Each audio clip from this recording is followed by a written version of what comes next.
then, as you can imagine, for me, it has a special meaning. I'm very proud of my roots in Goa, where my father's family came from. And the connection between Europe and India is something personal.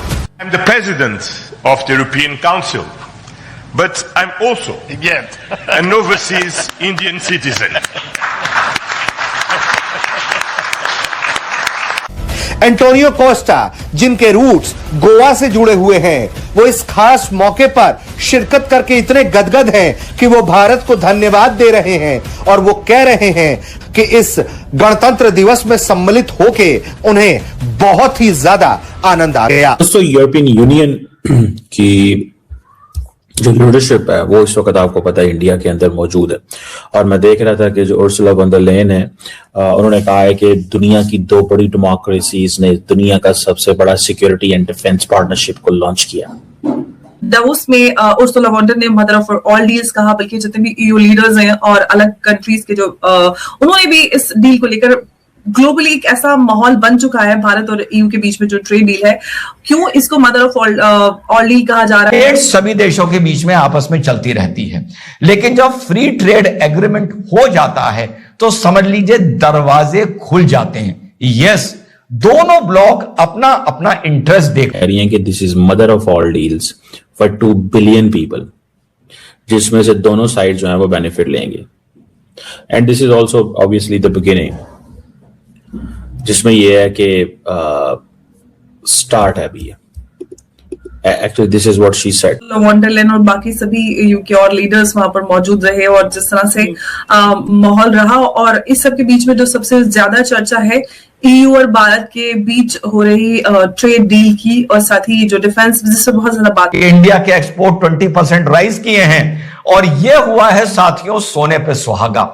European union को एक stable government चाहिए थी, एक stable market. तो European union की जो leadership है वो इस वक्त आपको पता है इंडिया के अंदर मौजूद है।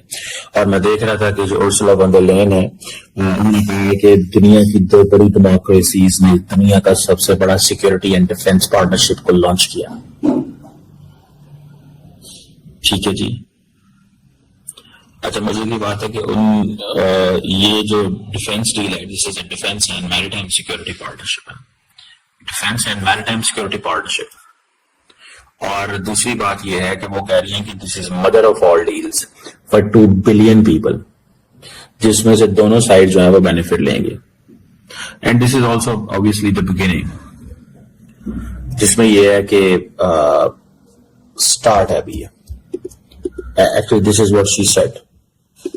अच्छा, मजे की बात यह भी है कि आप अगर इस चीज को देखें कि जो डिस्कशन हो रही है, जिस अंदाज से ये सारी बात हुई है, इंडियंस के लिए ये बहुत ही सिग्निफिकेंट मोमेंट है व्हेन अमेरिका के साथ ताल्लुकात खराब है। मोबिलिटी के हवाले से बात हुई है, इंडियंस अब यूरोप जाएंगे, दिस इज मोबिलिटी ना। इंडियंस को तो सबसे ज्यादा ये है कि हमारे यंग लड़के सारे जाएं यूरोप, यंग लड़कियां यूरोप जाएं। अब इंडिया जो है वो ईयू में इन्वेस्टमेंट करेगा, ईयू इंडिया में इन्वेस्टमेंट करेगा, मतलब दिस इज सिग्निफिकेंट थिंग। ये एक बहुत बड़ी सिग्निफिकेंट चीज है। देन आप देखें जो फ्री ट्रेड एग्रीमेंट है, it will bring opportunities for energy manufacturing sector में।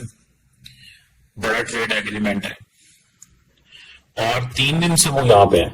जो यूरोपियन लीडरशिप है वो 3 दिन से यहाँ पे है। आप यहीं से अंदाजा लगा लें कि इतना दे हैड अ फियर कि अगर अमेरिका के साथ हमारी चीजें नहीं हो रही, जैसे फॉर एग्जांपल अगले दिन अमेरिकन प्रेसिडेंट ने उसको कनाडा को कह दिया अगर तुमने चाइना के साथ डील साइन की तो मैं तुम्हें जो है वो मुश्किल में डाल दूंगा।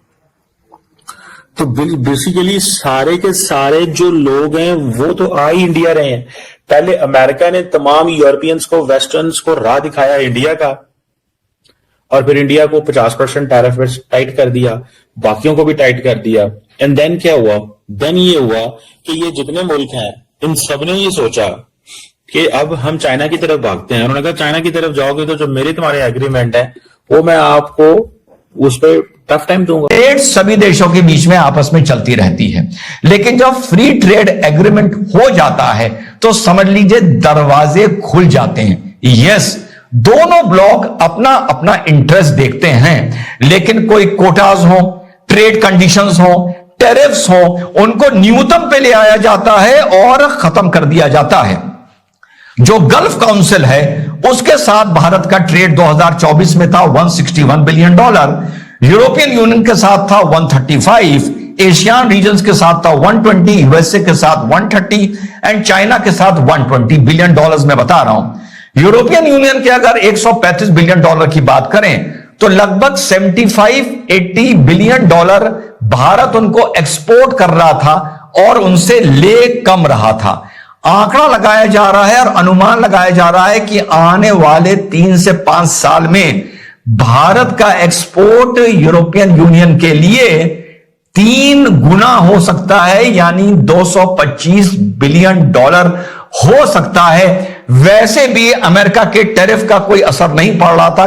कल ही हमारी आपकी बात हुई थी कि इंडिया के एक्सपोर्ट 20% राइज किए हैं और यह हुआ है साथियों सोने पे सुहागा।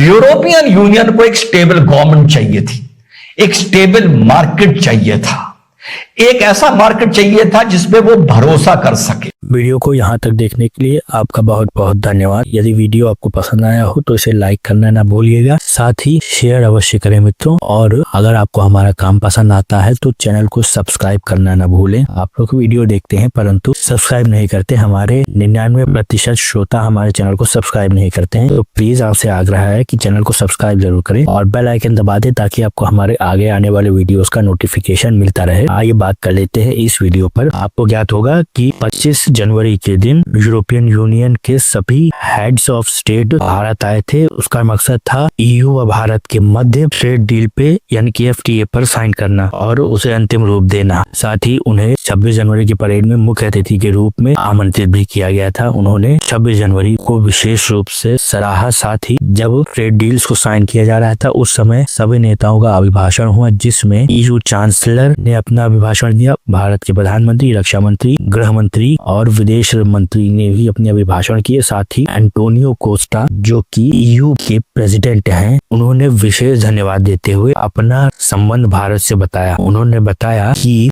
वह उनके दादा भारत के गोवा राज्य के निवासी थे और कई साल पहले रोजगार व धंधे की तलाश में ईयू में आकर के बस गए थे और इसलिए वह भारत के OCI नागरिक हैं। और साथ ही उन्होंने अपना OCI कार्ड भी दिखाया, जिसको देख करके वहाँ सभी लोग अचंभित थे, क्योंकि उससे पहले यह बात किसी को ज्ञात नहीं थी कि असल में एंटोनियो कोस्टा भारत से जुड़े हुए हैं। यह एक सुखद अनुभव है कि भारत के लोग इस प्रकार से विदेशों में जाकर के सफल हो रहे हैं कि ईयू जो कि दुनिया का सबसे बड़ा आर्थिक व राजनीतिक मंच है और दुनिया की 1/4 से अधिक व्यापारिक शक्ति को संभालता है, उसका प्रेसिडेंट एक भारतीय मूल का व्यक्ति है। साथ ही इस ट्रेड डील के साथ अब भारत व यूरोप के मध्य आबाद निर्बाध रूप से व्यापार और वाणिज्य का प्रसारण हो सकेगा और बहुत सारी व्यापारिक बाधाएं, टैक्सेस आदि या तो समाप्त हो जाएंगे या एक रीजनेबल रूप से उनमें कमी आ जाएगी और दोनों ही तरफ के जो व्यापारी वर्ग है उसको विशेष लाभ मिलेगा। यह वीडियो आपको कैसा लगा हमें अवश्य बताइएगा। आपका बहुत बहुत धन्यवाद।